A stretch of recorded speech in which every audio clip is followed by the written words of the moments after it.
Good afternoon. Wow.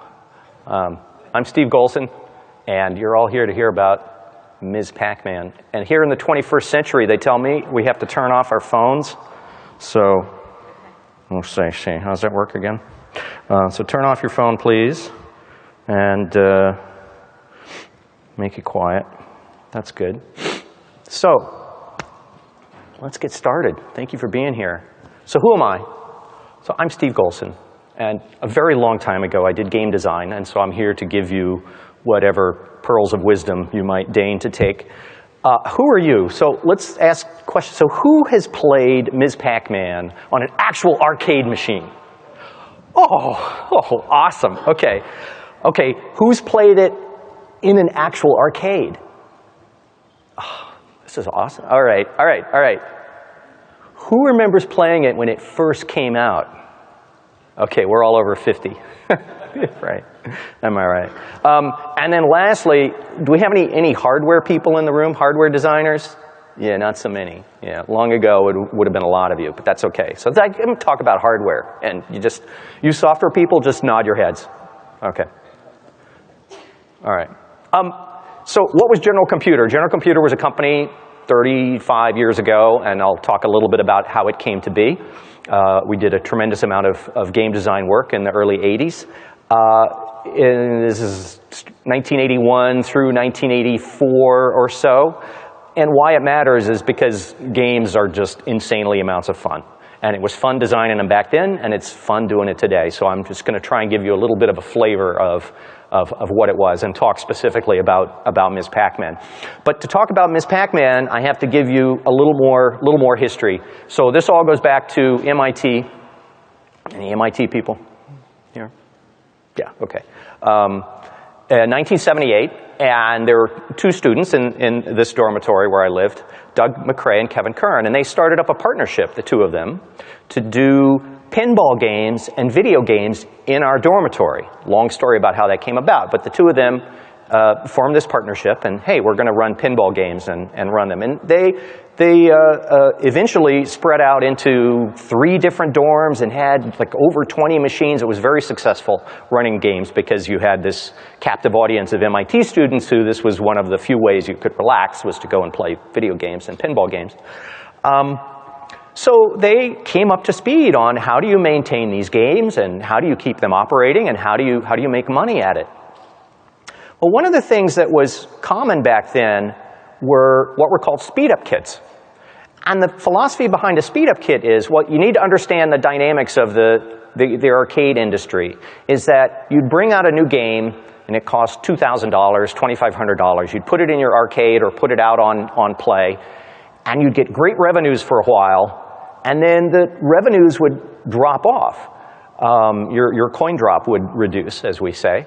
And what's wrong? Well, the players have gotten really good at the game. They figured out how to beat the game, and they would play for longer and longer and longer. But there's nothing physically wrong with the machine. The display is fine, the controls are fine, the cabinet's fine. They're learning how to beat the software. So these kits started being created and sold, and they were initially called speed-up kits. And the reason they were called speed-up kits was because really the first one came for Asteroids. Very popular game from Atari in 1979. Who's played Asteroids? An actual Asteroids machine. Right, it's vector-driven.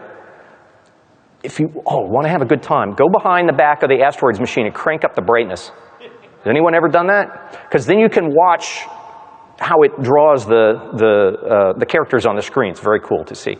Well, the way Asteroids works is it's interrupt-driven. Is every 4 milliseconds, the processor gets interrupted. Boom, it wakes up, scans the controls, draws the screen, goes back to sleep. And it waits for the next interrupt. So some smart hardware guy said, all I have to do is speed up that tick, and the game will run faster. Hence, speed-up kit. Now, everybody likes this. The game owner likes it because he's making more money. The players actually like it because they have more of a challenge. Here's a Asteroids Speed-Up Kit. This is actually on my Asteroids that I have in my basement. Now, notice this is a complete hardware modification. There's no software has been harmed in the making of this Speed-Up Kit. It's all hardware. which the arcade owners understood. They understood hardware, okay? Okay, what's the next game? Galaxian, very popular game. Now, Galaxian Speed-Up Kit, or Modification Kit, you actually modified the software, but you didn't have to understand very much. It's a table-driven game. So if you found the tables in ROM, if you found the single byte that controlled how many attacking characters there are on the first wave, and you changed that table, well, you modified the game. And it got harder, it got better, and so these Super Galaxian kits came about. Oh, and be sure and change the prompt so it doesn't say Galaxian anymore. It says some other game name you've come up with. So this would be sold as a complete new ROM set for the game, even though you've only changed a few percent of the code, maybe 10%. The only way you could provide this to the end user is by selling them a complete new set of ROMs. Can anyone tell me why that's a problem? Well, it's a problem because of copyright, because you're copying most of the code, so that's one problem. Number two is you're selling them a lot of expensive ROMs when you only need to sell them a few, right? And number three, and the biggest problem, is anybody who knows how to copy a ROM can now copy your kit. That's the worst problem of all. So, all right. So what are we going to do? Oh, Pac-Man. Pac-Man, very similar to Galaxian. The maze is a table in ROM. And so if you go in and change the characters of the table, you can change the maze. And also the graphics ROMs are separate little ROMs. If you go in and change them, you change the characters of the game. And there were a number of kits for Pac-Man that put in new mazes and put in new characters. And so, woo, cool game. Everything else stayed the same. All right. Missile Command. Missile Command was really popular at MIT. You know, nuclear war, explosions, it's pretty cool. And Doug and Kevin had 3 Missile Command games. I mean, they're like sophomores. You know, this is early in their career. And, but Missile Command, and the same phenomenon happened with Missile Command, was that lots of revenue, and then boom, the revenue drops off as the players got good at it. So Doug and Kevin start looking around. Who's got a speed-up kit? Who's got an enhancement kit for Missile Command? Nobody. Well, it was a very sophisticated game. It was bitmap. There were no characters in ROM because everything's drawn 1 pixel at a time. So they're annoyed and, oh, geez, what are we going to do? We can't find a kit. And then suddenly they realized, hey, we go to MIT. I bet we could write a kit. So General Computer started up during spring break 1981, much more fun writing game software than going to the beach. So, and we couldn't come up the name, General Computer, where did that come? We couldn't think of a better name. It seemed generic enough, and it sounded really large. You know, General Motors, General Electric, General Foods, General Computer, like, hey, sure. So that's the name, and it stuck. So we started working on what we called Super Missile Attack as an enhancement kit. And so there was a handful of us who were living in a townhouse outside in Brookline, across from MIT, all students, and started in, as I said, spring break of 1981, mid-March. We're lucky to have any photos at all. So I'm Chris Rode, who is this, will be annoyed when he sees this, but that's okay. So you can see a Missile Command cabinet. You can see Chris playing, and then to the left there, you see this sort of beige thing with a screen. That's a Genrad microprocessor emulator. Costs about $25,000, and that's what we used to do our development of Super Missile Attack. We'll talk a little more about that. Oh, here's another photo. In the back there, you can see the TRS-80. That we used to capture the software. That's Kevin Kern on the left, and that's Doug McRae taking a nap because we were getting about 4 hours of sleep a night. You can also see the daisy wheel printer. Do you know what a daisy wheel printer is? Oh, wow, all my peeps in the audience here. All right, so how did this work? So we had a microprocessor emulator that could disassemble the code, because basically this is a reverse engineering problem, right? We have to understand how Missile Command works so that we can modify what we need to change. And unfortunately, the disassembly only would disassemble on the screen. And you'd get like 30 lines of code disassembled. So how are we going to capture it? Well, you would sit next to this GenRad with the TRS-80 and type it in by hand, what you saw on the screen. Workflow. You think your workflow's bad? Dude.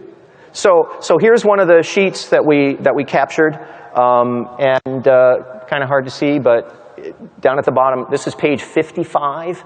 I mean, this is like this enormous, huge, thick thing that we typed in by hand. But it helped you understand the game. And then lots of handwritten scrawls on there about, oh, here's what's going on here, here's what's going on there.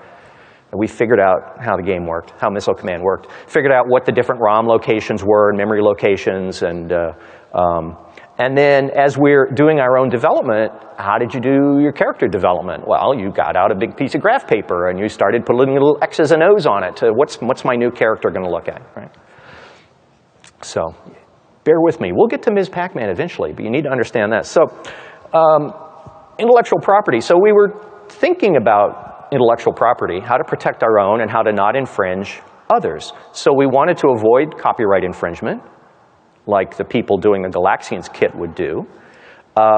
Trademark infringement, so we did not call it Missile Command. We called it Super Missile Attack. And we did not want somebody else ripping off what we were making, so we made some clever hardware in there to make it difficult to copy. This is the hardware. I did the hardware design for this. This is our little board.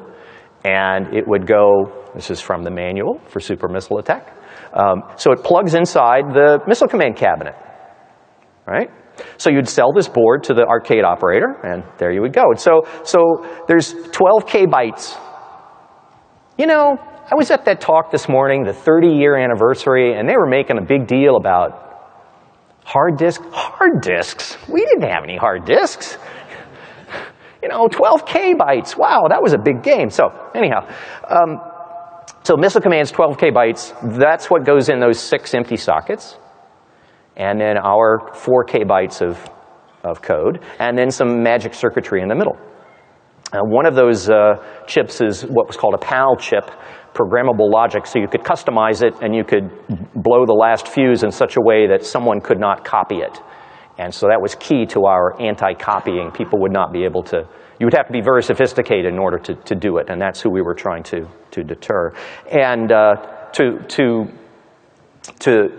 even make that even more hard, we said, oh, we're going to strip the markings off the PAL chip so people will not even know it's a PAL.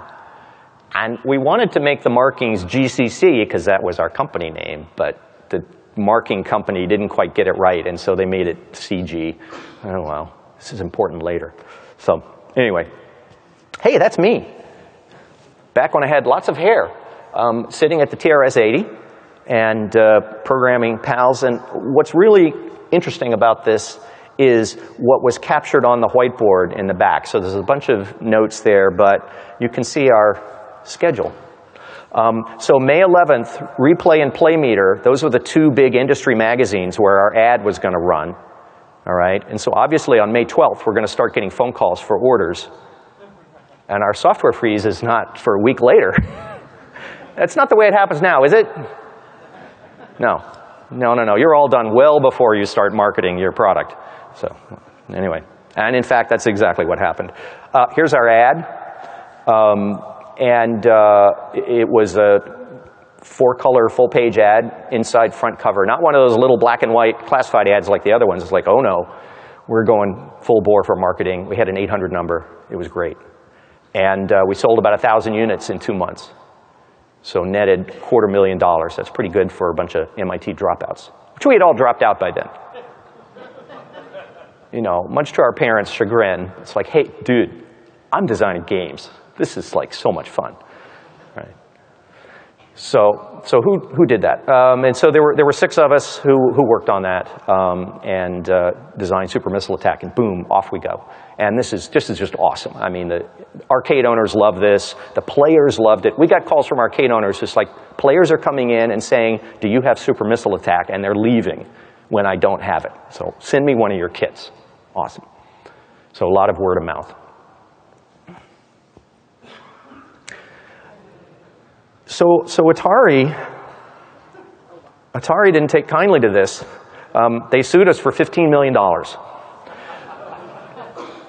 The complaints were copyright infringement, false designation of origin, trademark infringement, unfair competition. That's my favorite, right? Because Atari's gross income the year before was $415 million.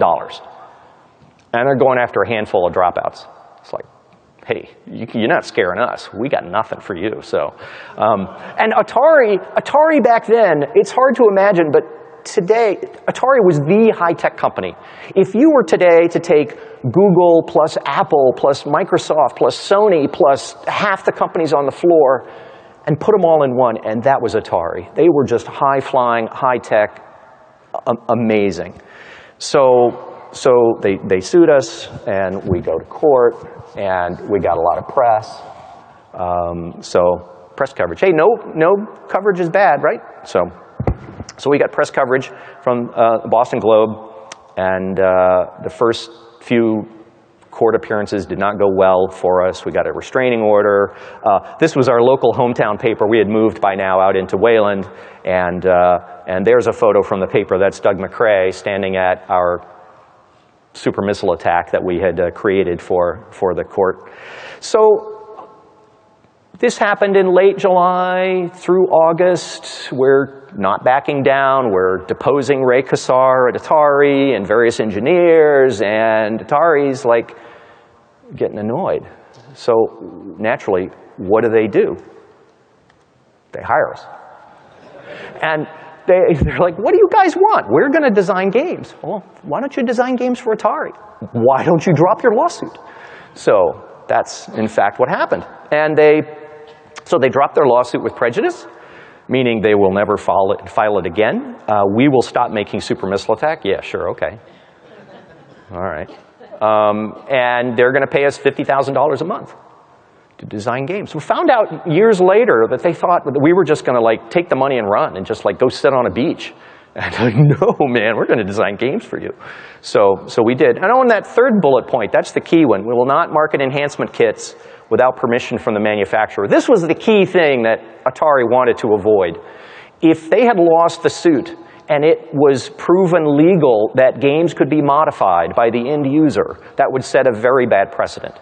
The legal protection for games at this time was very unsettled.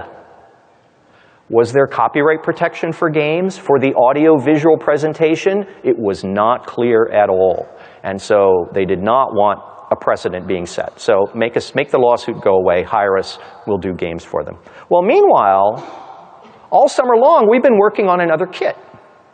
Because we got done with Super Missile Attack end of May, 1st of June.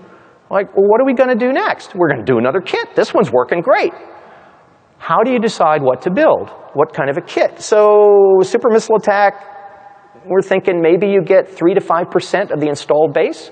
So you want to look for a game that has a big installed base. You want to look for a game that is obvious what you can do to change it.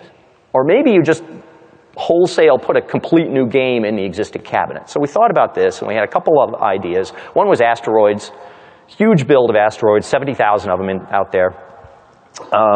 But Pac-Man. Pac-Man was the hot new game in the US in 1981. It was just peaking in popularity, and so we knew we were going to hit the market at the right time with our kit because it was obvious there were problems with Pac-Man. It was predictable play. In fact, there were these books, right? Mastering Pac-Man and the Video Master's Guide to Pac-Man that had all the patterns in them for how to beat the game. You could play Pac-Man forever. So we're like, oh, well, clearly we know how we're going to do this. We're going to kill the predictability. So we started working on this in early mid-June 1981, okay?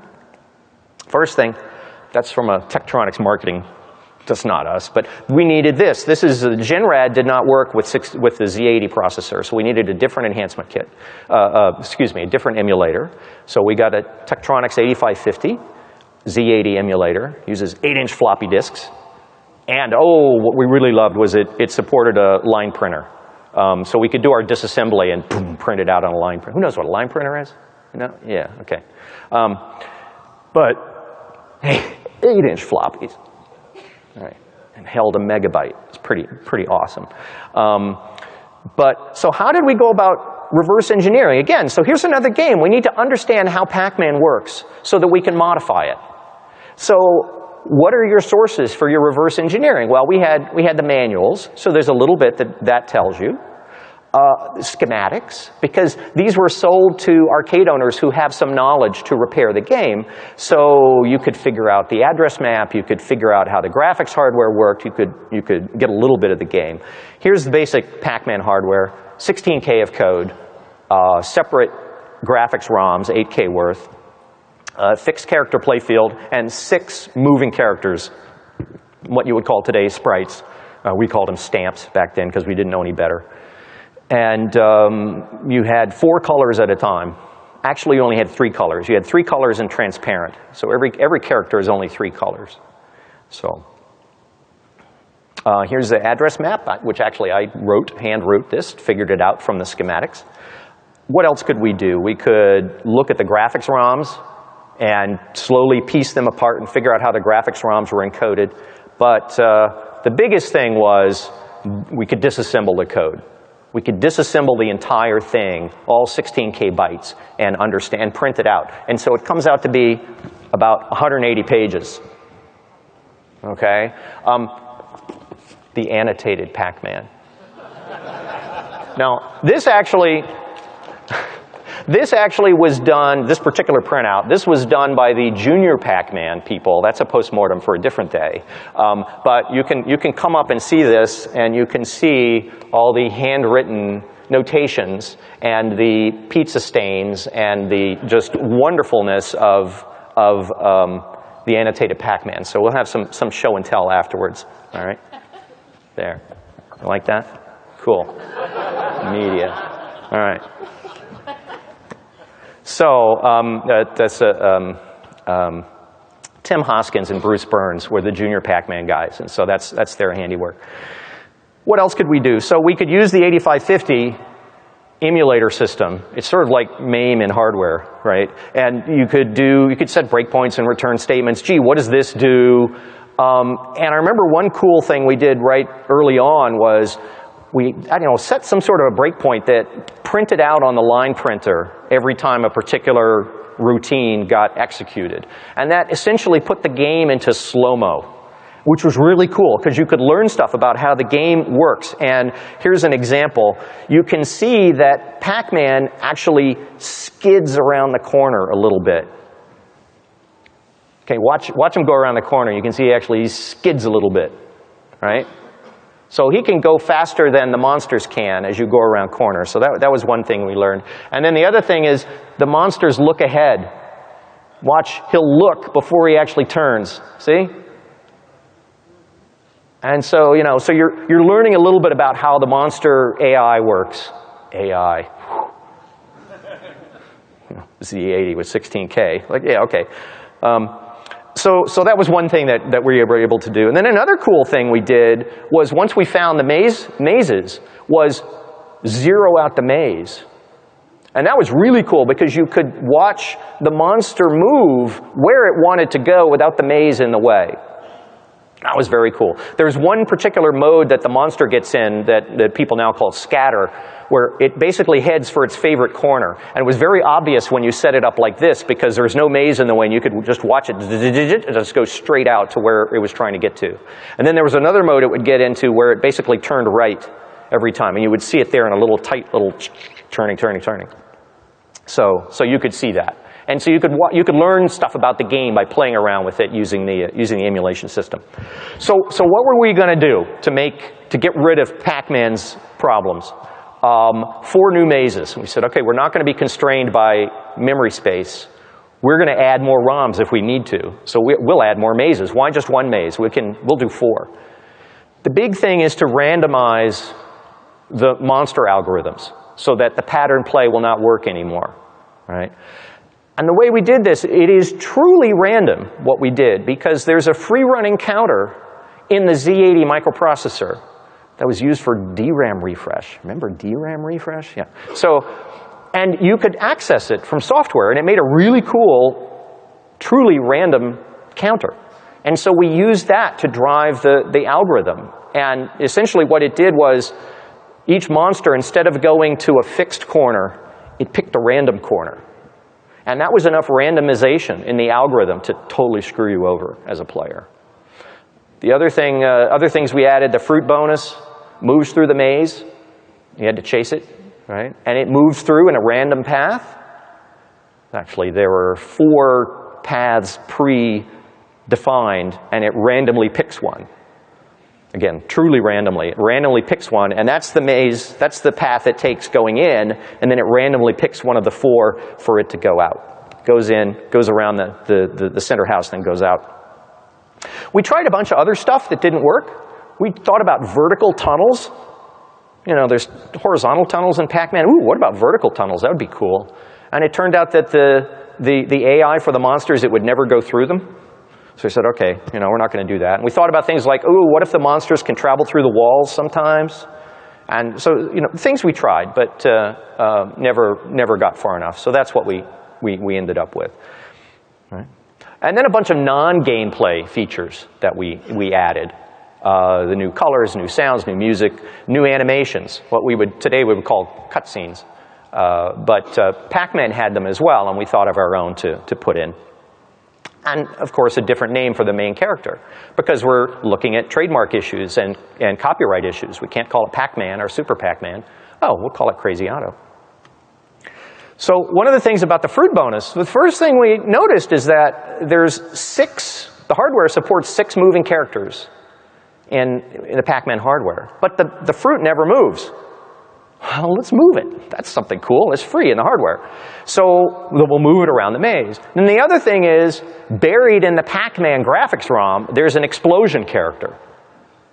Okay, we could use that. So the first thought was, let's have the fruit move through the maze and then explode. If you haven't got it in time, it blows up. And we used that for a while. But then ended up with what we have now, where it bounces in and it bounces out. So the sounds in the path. And then the value, that funny diagonal number there, because if you did the bonus when you eat the fruit, if you did it the way Pac-Man did it, it looked really ugly because it overwrote the maze to put the big 1,000, 5,000 number on there. So we came up with our own. That's why it's sort of squunched down like that. Maze design, it's all on paper, right? So we still have all this, but you could see we'll try this. So there's several things we tried. But basically, if it worked okay, yeah, stick with it and move on to the next maze. So we came up with 4 mazes. So here's our 4 mazes, all lined up together. And the thought was, so Pac-Man, people are somewhat used to, oh, here's a Pac-Man game that's been modified, it has a different maze.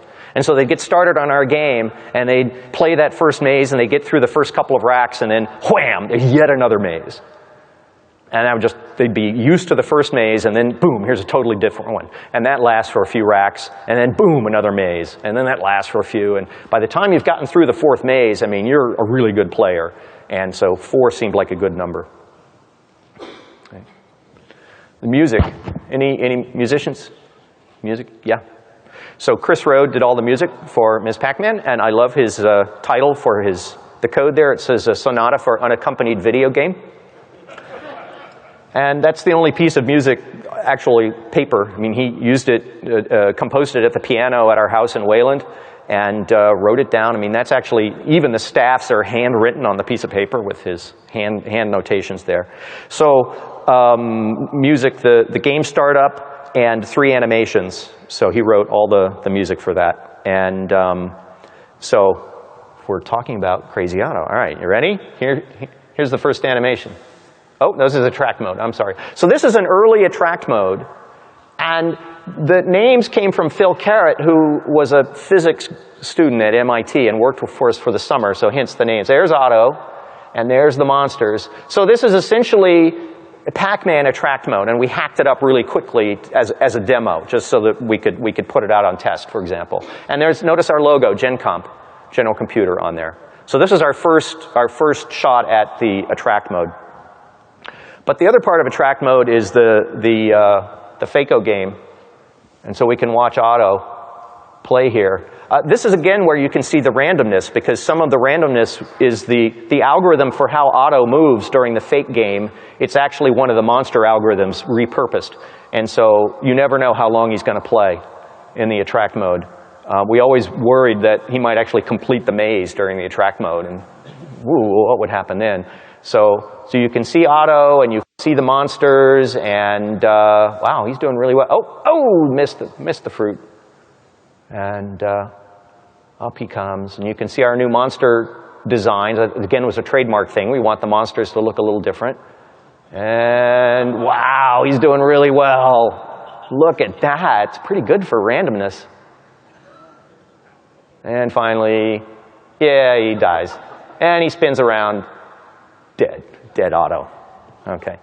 So, and here's a detail of Otto. So you can see he's actually got this sort of 3D. He turns away from you, and he turns toward you, right?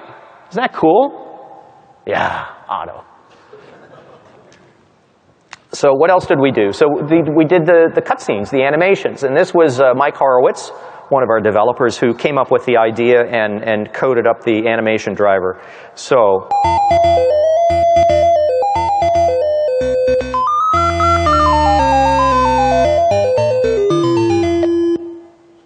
there. Obviously the red one is the female. So all we did was you took the same character and used a different palette, picked a different 3 colors, and you try all the available palettes. Those are really ugly. Red. Ooh, red looks good. Okay. So we have the 2 of them. And let's see, animation number 2 with Chris's wonderful little ragtime tune.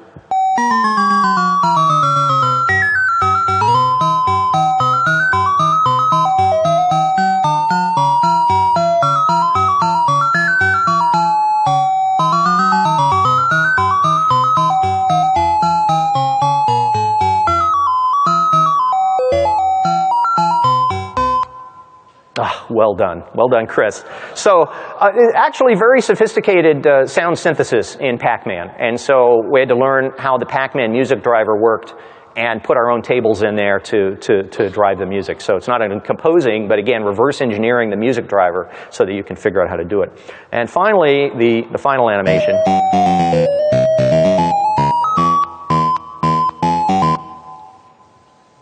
Yeah, little baby Otto there. So that's how we know it's male and female, right? Because they procreate there. They have baby. So anyway, so this was a fun thing. It breaks up the game. It's fun. It gives the player a break a little bit. And then you want to know, is there an Act 4? What's going to happen next? Does it drives the player to do more? So character design, well, where'd the idea from Otto come from? Well, partly it came from, if you look at the side of a Pac-Man game, who's that? I mean, it's got feet and it's got eyes, and so we started thinking about that.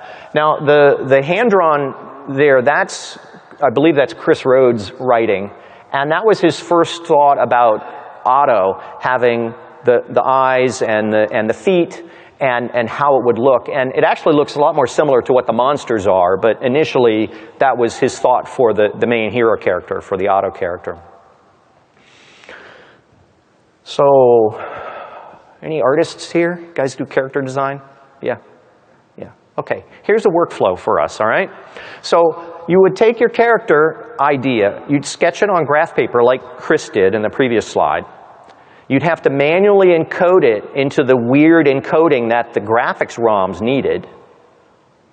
Type it in, program the ROM, burn the ROM, stick it into the circuit board, and then see how it actually looked on the screen. Because we had no control over the screen directly. All we have control over is the processor. And the screen, there's no bitmap in this thing. It drives one line at the time. And so it's this long process, fraught with error. It takes a while. There must be a better way. Chris came up with a better way. Light bright. Anybody played with a light bright? I mean, actual old light bright, not the new modern ones, but the ones with the little pegs. Light bright. So I know Chris used this for some of the character development, and so here's how it looks, right? So you can see on the right there, you can't use every hole because it's this weird hexagonal shape. So you take every other hole, so that you stay on the Manhattan geometries. And what do you do with the holes when you make a hole plug for the mistake? With a mistake there, how do you fill in the hole? Like, I thought of this. You take the dark purple plug and you get the black Sharpie and cover it up, and you can plug up the light leaking through the hole you don't want. So it actually worked pretty well. And that's what it looks like. So you'd put a sheet of white paper over it like a diffuser, and you'd kind of turn off the lights in the room and step back, and you could kind of play with it. It's really cool. It's tactile. You know, you plug in, what about this color? What about this? You know, that's what you do today, but which one do you like better? It worked. So anyway, so that was Light Bright. That was kind of a fun thing to use for character development. So we changed the fruits, the Pac-Man fruit bonuses. Do you know why they're fruit bonuses, by the way? It's slot machine bonuses. Did you ever notice that? Slot machines, there were actually slot machines that were called fruit machines because they gave out fruit gum as a bonus, as a prize. So if you lined up cherries, you got cherry gum. That's why they were there, and that's why they were picked. And the same thing with the bell and the key. Those were typical slot machine bonuses. So we wanted everything to be edible, number one. Number two, we wanted to avoid any trademark issues, so that's why we got rid of the Galaxian character. And then we got rid of the stupid grapes that nobody knew they were grapes. People said, oh, that green one there, oh, that's the grenade. No, it's a bunch of grapes. It just looks stupid because it's only 14 pixels on a side. So let's get rid of that one. All right. So we did our own. And the pretzel was sort of in honor of Kevin Curran because he liked salty things, and so we put in a pretzel, and it wasn't very healthy. Everything else is fruity and healthy, and here's the Kevin's pretzel. All right. So again, back to our intellectual property. We're doing all this, and we're really getting good at intellectual property because we're in the middle of our lawsuit now with Atari, remember? And all the things they're complaining about, oh, geez, won't do that again. So we're designing that into this kit. Change the characters, change the name, and protect our code. And our code overlaid on top of the existing Midway Namco code. All right. So let's talk about source code for a minute. Oh, by the way, source code, more show and tell. I have the Ms. Pac-Man source code here in paper, and so you can come up and look at it later if you want. So what do I have? This one isn't marked up at all. This is just a printout from our 8-inch floppy. So we can look at that. So source code looks like, okay, here's the fruit driver. This code is to make the fruit bounce across the screen. And it goes, count 0 spaces, and then goes poof. So this is the code, obviously, represents, the comment represents code that is no longer there. You don't do that, do you? Do you leave old comments lying around in your code? Gosh, the horror. So, but that's what that is. A lot of what we did ended up being tables. Tables for code we wrote and tables that use the existing Pac-Man code. For example, the maze. Maze is a big table. Now we have 4 mazes, so you had to do some code to select which one to use, but it's basically a table. So let me talk about the patches. How do we get our hooks into the existing Pac-Man code? So the hardware allowed us to do these little 8-byte patches. And the hardware would dynamically look at the address and would say, oh, you're in one of the 8-byte patches. And then boom, and it would dynamically replace the code with our own code, generally with something like a jump statement. And boom, and it would jump off into our own address space where all of our new code would be. So you can see, here's the patches, and it tells you where it is, and oh, the top one is easy. It's just an XOR instruction. We wanted to modify one instruction, so that's pretty easy. But the second one down there, patch for new attract mode, so at that location in Pac-Man address space, you jump out to some of our code. Right. So that's how that worked. Here's some more patches. Oh, those bottom 4, those are the really clever ones. The patch to make the monsters move randomly. Randomize the AI. There's 40 of those patches. 40 of the 8-byte patches, and that was a limitation. It was a hardware limitation, and we could not support an infinite number of patches. It was only 40. complicated reasons as to why that was. But that limited what we could do. There's only so much we could do in modifying the game. This is from the from some of the animation code, and you can see by Mike's comments there, his definitions, that there's two characters. One is called Otto, and the other is called Anna. So I guess Ms. Pac-Man's name is Anna. Who knew? So, okay, let's go back to Atari for a second. Remember the Atari settlement? One of the things in the Atari settlement was, we will not market an enhancement kit without the permission of the manufacturer. Now Atari figures, yeah, who's going to give these clowns permission to modify a game? Nobody's going to do it. And we pushed back and we said, look, we've been working all these months while we've been in court with you guys. We have this kit done. We want to be able to sell it. And, okay, so that got put into our agreement with Atari. So Kevin, this is a huge bluff here, right? Nobody knows about our agreement with Atari. That's secret. All the industry knows is that Atari dropped their lawsuit. So Kevin, you know, 21-year-old MIT dropout, calls Dave Moravsky of Midway, president of Midway. Midway, who has the most popular game in the Western Hemisphere right now, Pac-Man. And he is just annoyed as heck because there's all sorts of copyright violations going on. People wholesale pirating his game and making copies of it. There's people making Pac-Man t-shirts and Pac-Man trash cans and all this, and he's just in court all the time trying to shut these people down. And here's somebody who calls him up first, so he's kind of cool. And Kevin kind of goes like this. Kevin says, hey, you may have heard that we trounced and pounded Atari in court and they dropped their lawsuit. We're about to do the same thing to you. We're about to bring out a kit, and we just want, if any disagreements you think you may have, let's settle them now because we don't want to have to take you to court too. So Dave says, hey, well, why don't you come out and talk to us? Sure thing. So we go out to visit Midway.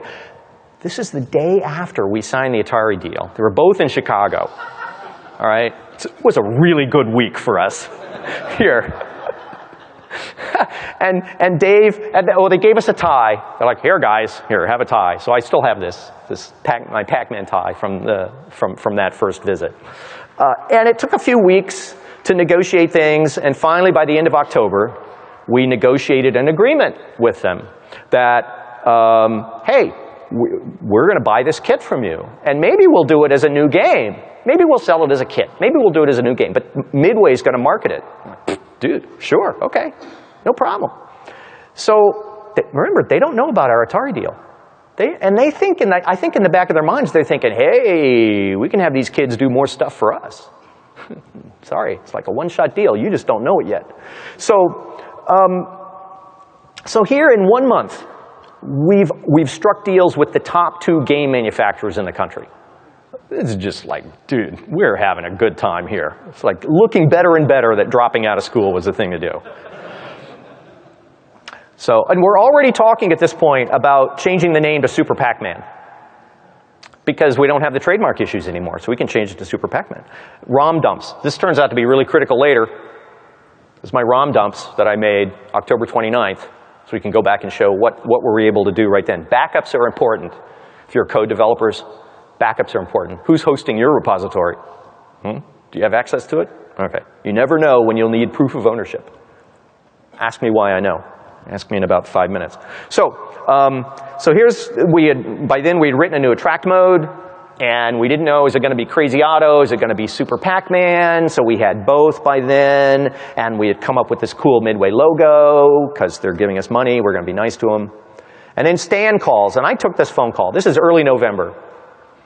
Stan calls up, I answer the phone. Stan says, hey, we want to make the female character the main character of the game. We're going to call it Miss Pac-Man, M-I-S-S, Miss Pac-Man. It's going to be cool. Stan, there's all these 14-year-old boys in the arcade. Aren't they going to be like turned off by that? He's like, no, it's really cool because Pac-Man is very popular with girls and women. And we're like, yeah, okay, sure, fine, no problem, we'll do that. So we made the female character. What's she going to look like? So let's show some of the character changes. And name changes. So the top line is Crazy Otto, and you can see Otto actually was fairly complicated because Pac-Man is just 3 characters to do Pac-Man. And Otto, there's 4 going each direction, because there's 4 when he goes left and right, and there's 4 when he goes away and toward you. Right? And then if it's Super Pac-Man, well, it's just back to Pac-Man, and maybe he rotates, and that's about it. But the first thing we did when we went to Miss Pac-Man was that next to the bottom one where she's got the red hair, and she still has the 3D movement where she turns toward you and she turns away from you. And when she's turning away from you, all you see is the red, and it looks kind of like the red monster. And also fairly quickly, this is like all in the span of like a week, 2 weeks. Fairly quickly, someone realized, oh my gosh, she has a baby. We cannot have her be Miss Pac-Man. You know, out of wedlock video game birth, no. So, oh, Pac-Woman, okay, so it almost was Pac-Woman. And then finally, very quickly, Ms. Pac-Man. Okay, Ms. Pac-Man, great. And the character ended up the character we know and love at the bottom, where she has a bow, and she's got a beauty mark, and she's got a blinky eye with eyelashes, and that's pretty good for 14 by 14 pixels. You know, the hardware supports 16 by 16, but you have to leave a black row all the way around so that it doesn't collide with the maze. So it's 14 by 14. Pretty cool. Despite what you might read on the internet, imagine, the internet got something wrong. Namco knew about this right from the start. Namco knew about this, and in fact, they were involved with the design of the character. And Nakamura-san commented that he did not like the red hair. And so that was one of the reasons why we got rid of the character with the red hair and ended up with the character with the bow. So Namco absolutely knew about this kit right from the start. And we ended up with Ms. Pac-Man, the way she is now. Okay. This is the hardware design. There's 16K ROM Pac-Man code, and then we have 10K on our little aux board, and an interesting encryption, quote, encryption with the bit swizzle. So you cannot just take the ROM off of the Ms. Pac-Man aux board and learn how to do it, learn anything from the code. And the anti-copying hardware, remember our original goal was not to copy the original code. At this point it doesn't matter. And really it's more interesting because it makes it difficult to copy the game. And it kept the pirates away. Ms. Pac-Man was not cloned, was not pirated for about 6 months, which allowed Midway to really ramp up the production, and which was pretty awesome. So thanks to that was my code, the anti-copying hardware. And if you look at your Ms. Pac-Man aux kit, what's the part number on there? CG. That's our CG prefix again. So a little bit of general computer there, and that's what it looks like inside. It's like. So on the left of that, that's all Pac-Man. That's just a generic Pac-Man board, and then the aux board plugs in and changes it. And we got a patent on our anti-copying, so that was kind of cool. So, and again, it wasn't pirated for 6 months. So basically what it does is it watches for an access that would never happen during normal game operation. And if it sees that, it says, ah, you're one of those evil pirates that's trying to dump the code from this game, and I'm going to hose you over. And it changes the encryption algorithm dynamically. Hidden messages in the game. There's the Namco Easter egg. You know about this? This is in Pac-Man, but you can actually get to it in Ms. Pac-Man as well. We didn't know about it, and so we didn't take it out. It's there. Ms. Pac-Man, in the character ROM, you see the Gen Comp there in the middle on the left?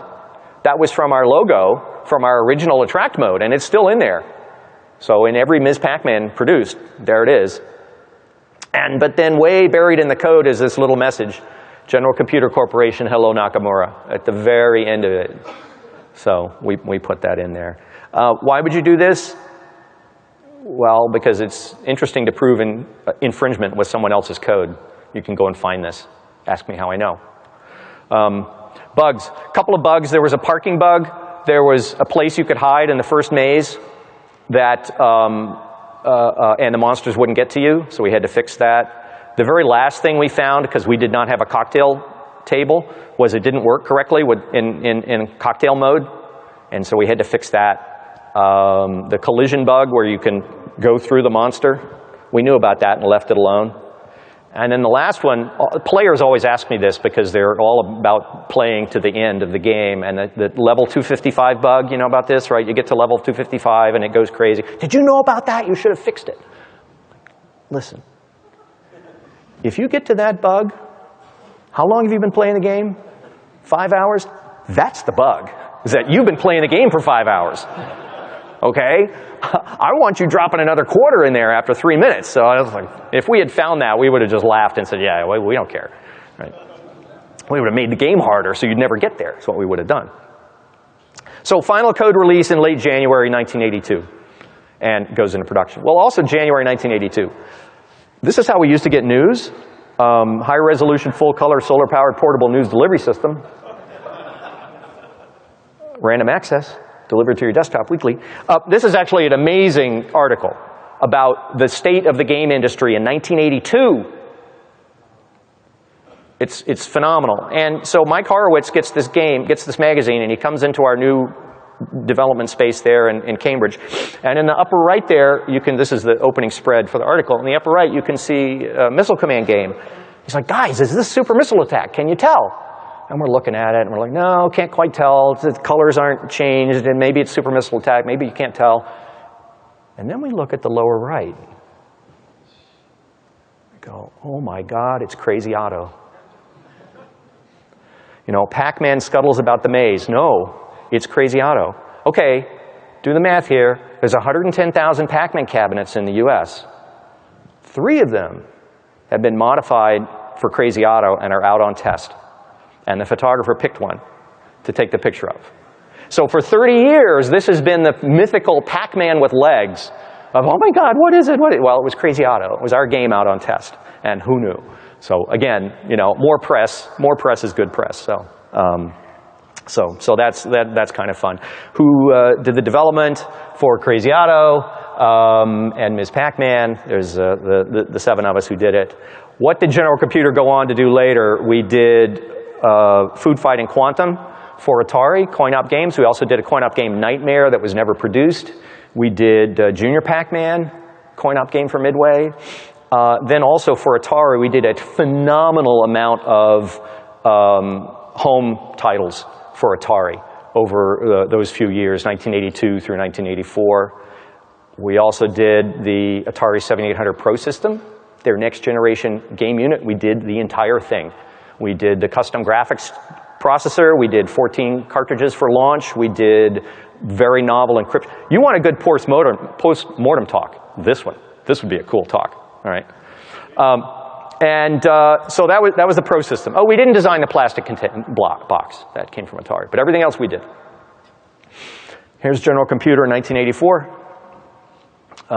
At the height, sort of the height of our game design. And, but 1984 was notable for the video game crash. Atari got sold to Jack Tramiel, and everything went away, and what are we going to do now? Well, luckily, GCC lived on as GCC Technologies, and since we were good at hacking things, we hacked the Macintosh, which had just been introduced in February, and we did the first hard disk, internal hard disk for the Apple Macintosh, which Steve Jobs had been assured by his engineers was impossible to do. So we were pretty thrilled about that, and went on to do more Mac peripherals, laser printers, company called Video Guide, which did an early set-top box. So on we went. And ex-GCCers went on to do great things in industry. So it was quite the breeding ground for tech founders and tech managers. But 20 years later, what happens 20 years later? Kevin's taking a drive, and he's on the Mass Pike, and he stops at a rest stop, and he sees this game. 20th anniversary Ms. Pac-Man, introduced in 2001 by Namco. And then they did a 25th anniversary later on. And Kevin's first thought, of course, is, where's my royalty check? So let's review, shall we? So we had a number of contracts and lawsuits. We actually had to sue Midway at one point and trounce them like we promised we would. So Kevin is like, hey, look, October of '83, we actually had a contract with Namco. At this point, Ms. Pac-Man is done, right? It is done, 1983. No more coin-op, no more trash cans, no more nothing. And so we signed a, yeah. If we ever make any more, we'll pay you this much. Dude, you're making them again. So it took a while to negotiate, and we eventually went into demand for arbitration. I mean, they didn't know. They didn't know we had a contract. It was 20 years later. All those people are gone from Namco. We had to fax them the contract. See? All right. So let's talk about language. The language in your contract, the language matters. Okay? Let me tell you why it matters. What's different about these two machines? You notice? We get paid for one and not for the other. Here's a hint. The one on the left has a coin slot. So we get paid for those. Because the contract says coin-operated game. And the arbitrator said, coin-operated game means coin-operated game. And we're like, no. That's what we called these big arcade things back then. We just generically referred to them as that. He's like, coin-operated means coin-operated. We're like, okay. All right, so we don't get any royalties unless it's actually coin-operated. Here's another phrase. This is very wordy. The highlights come from the arbitrator. This is where we won big in our language. We get paid for electronic distribution. This is Kevin Kern wrote this. Electronic distribution of the game. If it's in any other way transmitted to any other receiving device, like say, cell phone, or your Xbox, right? And so nobody had thought about cell phones back then, but this was read very expansively by the arbitrator, and so we got it. And we had to reverse engineer to show usage of our code, and our hello Nakamura message was found. So that was one way we showed usage of our code. And here's the 6 of us after our arbitration successfully was found mostly in our favor. 6 of us who worked on it. We're still getting royalties, you know, mostly. They kind of dropped off in the last year or so. So, you know, buy more for your phone. And thank you. Oh, got to thank the Pac-Man people. Iwatani-san, who I've never met and would love to, because if they had not made Pac-Man, we would never have been able to make Ms. Pac-Man. And my final comment is, you know, this is called a postmortem, but a postmortem means somebody died. And I don't see that, maybe it's a postpartum. You know, Ms. Pac-Man lives on. Thank you very much. We have a few minutes for questions.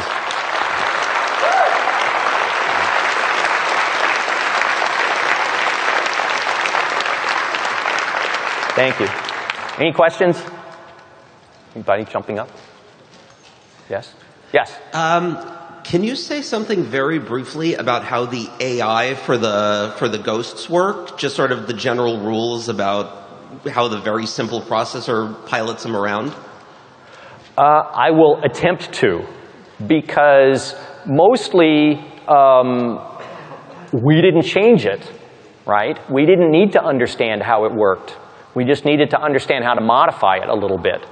But basically, the monsters are in one of several modes. They're either in their scatter mode of going to a corner of the maze, or they're chasing the Pac-Man, or they're running away from it. That's basically, and I think there's a 4th mode that no one knows about much, but that's it.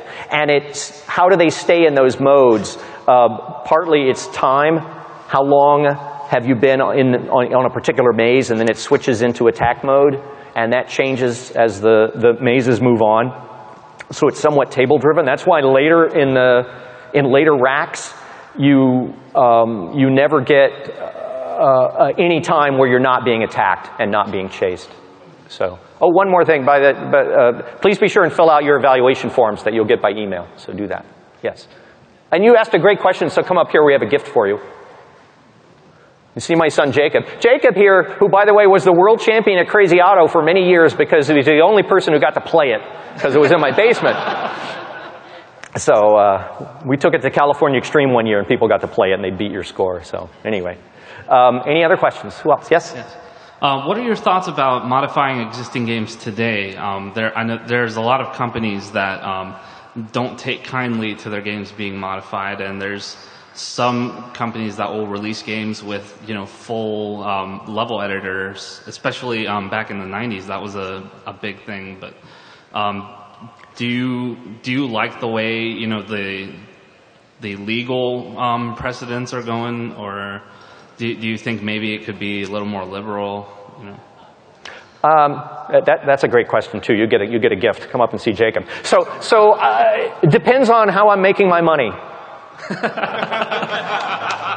Okay? If I'm selling new games, well, I want my new games, and you'd better not modify them. If I'm making money doing modifications, then I would change it differently. Let me answer your question another way. I think the law has been more settled now, and I could reel off all the cases that have happened in the past 30 years to give the original designer of the game much more legal standing and control over their game. And so I think it makes it much more difficult to legally modify it if the original developer does not want you to. Okay? Now, let me put my opinion hat on. I think that can be a great thing to make your game more popular if you allow it to be modified. So I think it's really cool for people to say, hey, here's a level editor, go at it, and have some fun at it. But intellectual property is important. This is how you make your money, and so it deserves to be protected. So just imagine you might be that other guy. Like, as soon as we got hired by Atari, we were like, oh, those evil, enhancement kit people, we're going to stop that. Because that's how we were making our money all of a sudden. So, thank you. Yeah, come see Jacob. Come see him. Anybody else? One more question, maybe. Yes? Yes? Oh, we got to stop. We got to stop. I will be at this wrap-up room, which we have to go all the way into the West Hall, room 2022, and I'll have all my goody things to show. And so feel free to follow me over there. Thank you very much.